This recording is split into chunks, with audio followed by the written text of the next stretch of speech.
सभी को सादर जय श्री कृष्ण। ईश्वर से प्रार्थना करते हैं, पुरुषोत्तम भगवान से प्रार्थना करते हैं कि हमारे जितने दर्शक देख रहे हैं ये सभी स्वस्थ रहे, व्यस्त रहे और मस्त रहे। पुरुषोत्तम मास का परम पवित्र मास, नवम दिवस, आज नवा दिन, नवा अध्याय।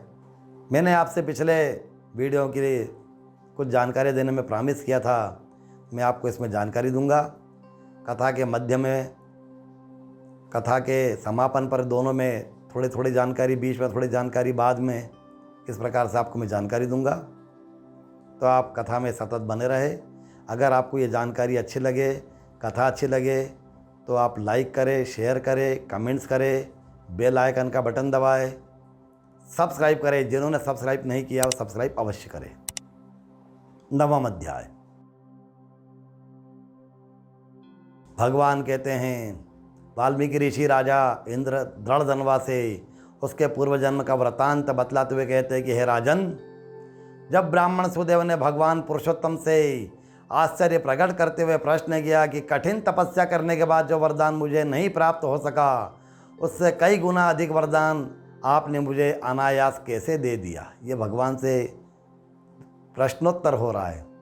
तब भगवान पुरुषोत्तम कहते कि हे सुदेव, तुम नहीं जानते, उस अवस्था में तुझसे जो कठिन तपस्या घटित हुई उसके द्वारा अनंत पुण्य तुझे प्राप्त हुए और उसी के प्रभाव से मुझे प्रसन्न होकर के वरदान देना पड़ रहा है।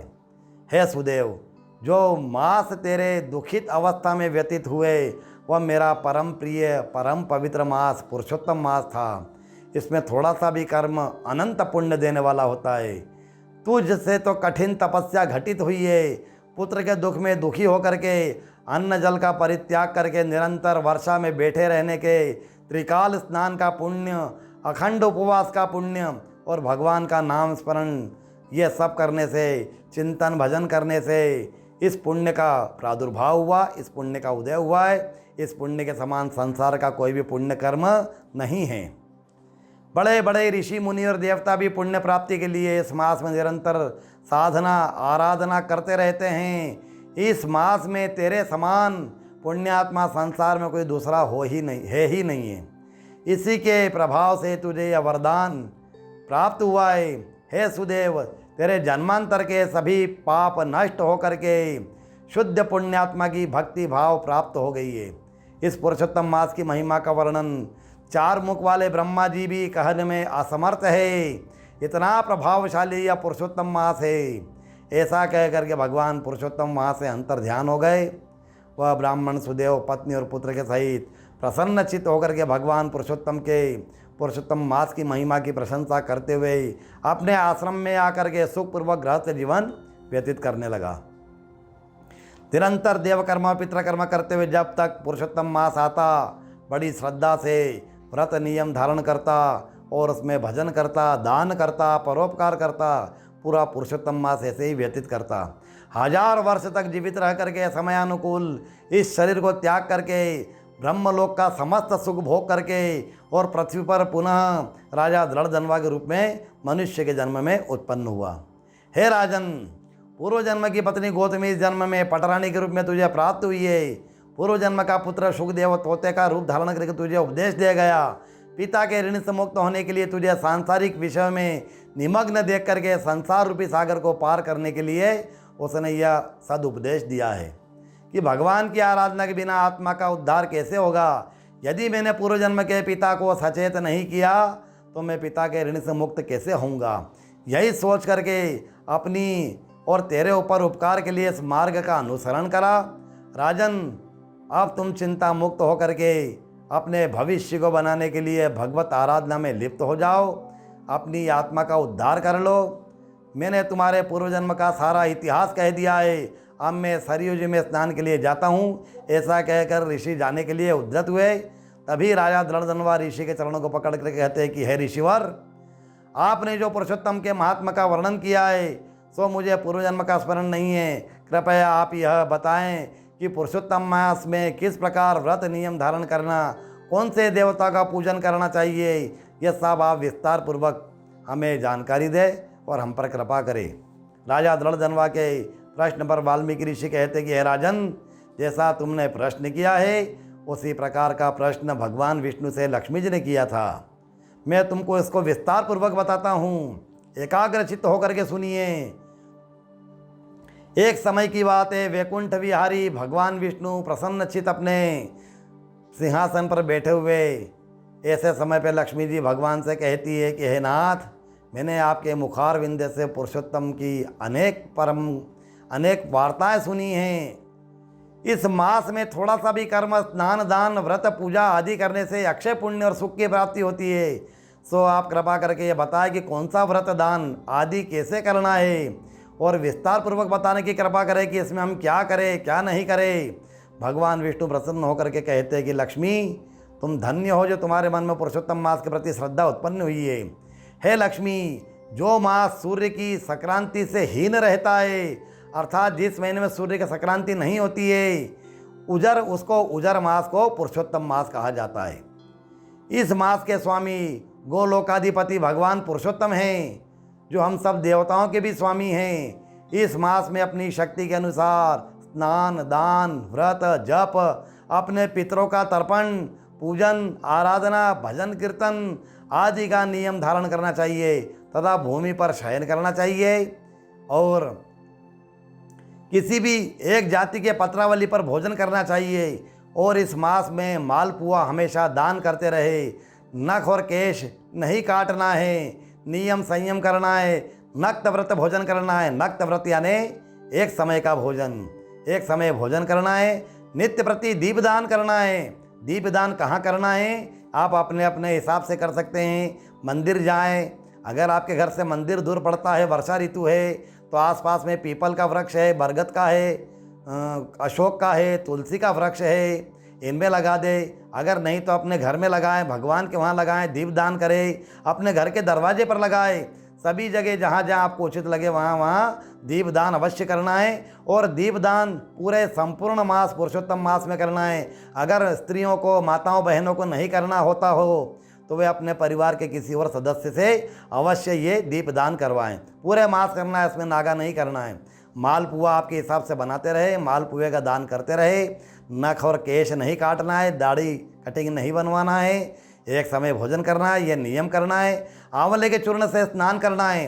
आंवले का चूर्ण स्नान मिल जाए तो ठीक है, नहीं तो कोई दूसरा जो भी आंवला ले ले, सूखा आंवला ले ले।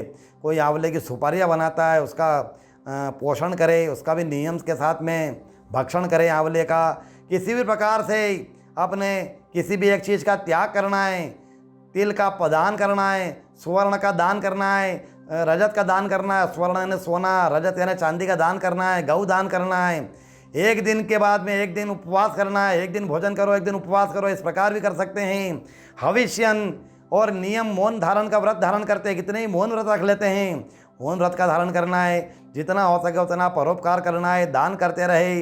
अथवा ज़्यादा नियम हो तो प्रथम दिन से धारणा कर ले कि मास पर्यंत तक मैं यह काम करूँगा। मैं इस जो भी आपको प्रिय चीज़, उस प्रिय को चीज़ को आप एक मास के लिए छोड़ दें। कितने लोग 4 मास के लिए छोड़ते हैं। इस प्रकार से नियम धारण करने से अनंत पुण्य की प्राप्ति होती है और मनुष्य के समस्त दुख दारिद्र नष्ट होकर के जन्म जन्मांतर के पाप भस्म हो जाते हैं। इसमें प्रातःकाल उठ करके नित्य कर्मा, शौच, मुख मार्जन, दातुन आदि करके शुद्ध जल से स्नान करे, शुद्ध वस्त्र धारण करे, नित्य प्रति संध्या पूजन करे, देवताओं का अर्चन करे, पितरों का तर्पण करे, विद्वान ब्राह्मणों को बुला करके उनका पूजन करे, उनको दान दे और उनकी आज्ञा से अपने घर में पूजन पाठ करवाए। और पवित्र स्थान पर गाय के गोमय से लिपे। गोमय यानी गाय का गोबर जो होता है उसको कहते हैं गोमय। गाय के गोबर से लीप करके रंगोली बनावे, अपने स्थान को सुशोभित करे और पुष्प आदि से श्रृंगारित करे। अपने शुभ चिन्ह दरवाजे पर बनाए, शंख चक्र गदा पद्म अपने दरवाजे पर बनाए, पुष्पमाला लगाए, दरवाजे की चौखट पे भगवान का श्रृंगार करे, रंगोली बनावे, दीपक लगावे और अच्छे बढ़िया वस्त्र बिछा करके उसको अनाज से अष्टदल के कमल बनावे और ऊपर अपनी शक्ति के अनुसार भगवान के विग्रह को स्थापित करे। जो भी आपके पास भगवान हो, लड्डू गोपाल हो, गजानन जी हो, शिवलिंग हो, जो आपके आराध्य देव हो, गजानन जी, कोई भी जो भी आप करना चाहें उनको आप कर सकते हैं। उनका अच्छे से पूजन करें और पुरुषोत्तम मास का श्रद्धा सहित पूजन करते हुए उत्तम प्रकार के मिष्ठान पकवान का भोग लगा करके आखिरी में मतलब भोजन के बाद में तांबुल अर्पण अवश्य करें। तांबुल यानी पान, लौंग, सुपारी, पान या बना हुआ रेडीमेड पान जो भी आप लाएं उसको अर्पण करें, आरती करें, भगवान के सामने साष्टांग दंडवत नमस्कार करके उनसे हमारी जो भी गलतियां हुई हो, त्रुटियां हो, उसको क्षमा मांगे और संपूर्ण मास इस प्रकार से व्यतीत करते जाए। और अखंड दीप अगर आप लगाए तो अति उत्तम है, अखंड दीप ना लगाए तो जितनी देर आप पूजन पाठ करते हैं उतनी देर ही आप दीपक अवश्य लगाए। जैसी शक्ति हो वैसा उपरोक्त कहे। जिस प्रकार से हमने ऊपर जो आपको नियम बताया, जितनी आपकी शक्ति हो उसके हिसाब से करना है। घर बेच करके तीर्थ नहीं करना है कि भैया ये बोला तो ये करें। जितनी आपकी शक्ति हो, घी का दीपक हो तो घी का, तेल का हो तो तेल का, अखंड लगाना हो तो अखंड, या जितनी देर पूजन पाठ करना हो उतनी देर पूजन पाठ करके लगाएं। जैसी शक्ति हो वैसा कार्य करें। इन नियमों को धारण करते हुए समय व्यतीत करें और संकल्प करके करें। जो भी कार्य करें संकल्पित कर्म करें। संकल्पित कर्म के बिना भगवान उसको स्वीकार नहीं करते हैं। यह कोई भी इस पर प्रकाश नहीं डालता है। जो भी आप दान करें, जो भी आप दीप दान करें, जो भी आप स्वर्ण दान, रजत दान, जो भी आप दान करें, अन्न दान, उस दान का संकल्प अवश्य ले और संकल्प करके भगवान के सामने इसको जल छोड़ दे, अपना नाम गोत्र का उच्चारण करके कि इस मास में मैं ये दान कर रहा हूँ। और जो भी एक नियम, जो भी शास्त्र सम्मत बात है, जो भी आप दान करें वह ब्राह्मण को अवश्य करे। दान लेने का अधिकार केवल ब्राह्मण है। ब्राह्मण का जीविकोपार्जन दान से होता है, इसलिए ब्राह्मण को दान दे। और जितनी आपसे हो सके अपनी भागवत भजन करे, कथा करे, पुराण करे, भागवत का श्रवण करे, भागवत का पाठ करे। अगर आपसे नहीं हो तो ब्राह्मण देह से करावे। जो भी आपको अभिषेक करना है, हर प्रकार के अभिषेक होते हैं, अर्चने होती है, तुलसी अर्चन होती है, बिल्वार्चन होती है, मोदक अर्चन होती है, जो भी आप धान्यादि अर्चन होते हैं, अलग अलग तरह के अर्चन होते हैं, अलग अलग तरह के अभिषेक होते हैं। जो भी आप करवाना चाहें कराएं। और विशेष निवेदन है, इस मास में महामृत्युंजय का जाप अवश्य करे या जाप करवाए ब्राह्मण के द्वारा। ये जितने भी कष्ट है, जितने भी परेशानियां हैं, ये सब आपकी गारंटीड दूर होती है। सांसारिक सुखों को भोग करके मृत्यु के बाद अक्षय पद को प्राप्त होते हैं, मोक्ष की प्राप्ति होती है। इसलिए श्रावण मास तो चल ही रहा है, साथ में अधिमास भी है। इस अधिमास में आप बिल्कुल जितना हो सके महामृत्युंजय भगवान का जाप करें। शिव ही विष्णु है, विष्णु ही शिव है। और मैंने आपसे निवेदन करा था कि मैं आपको जानकारी दूंगा। सबसे पहली जानकारी तो आप ये लीजिए कि जो भी बोलते नाम से, जिनका जो सिंह राशि के नाम से हैं, थोड़ा वे शांति रखे क्योंकि उनके दाम्पत्य जीवन में कहीं न कहीं थोड़ी सी कड़वाहट परेशानी होगी। और कुछ हमारे देश में कुछ वायु, कुछ वातावरण, कुछ ऐसी हवा चल रही है कि दाम्पत्य जीवन में थोड़ी सी सबके परेशानियां बढ़ रही है। इसलिए भगवत भजन करें, एक दूसरे के ऊपर विश्वास करके चले पति पत्नियों। और वो सिंह राशि वाले थोड़े से धैर्य धारण करें। जो चल रहा है विनय अनुनय के हिसाब से भगवत भजन करें, शांति रखे, कोई परेशानी नहीं होगी। दूसरी जानकारी, जो मेष राशि वाले हैं, बोलते नाम से या जन्म नाम से जो भी मेष राशि से हैं, ये दोनों उपाय जो मैं बता रहा हूँ, मेष राशि वालों का अचानक धन लाभ होगा। कितनों को जिनके अच्छे कर्म हैं, जिन लोगों के पुण्यात्मा हैं, जिन्होंने बहुत पुण्य कर्म करे हैं या जिनके पिछले जन्म के पुण्य सिंचित है, उनको धन लाभ हो गया है। और इस जन्म में जो धीरे धीरे पुण्य कर रहे हैं उनको धन लाभ होने वाला है।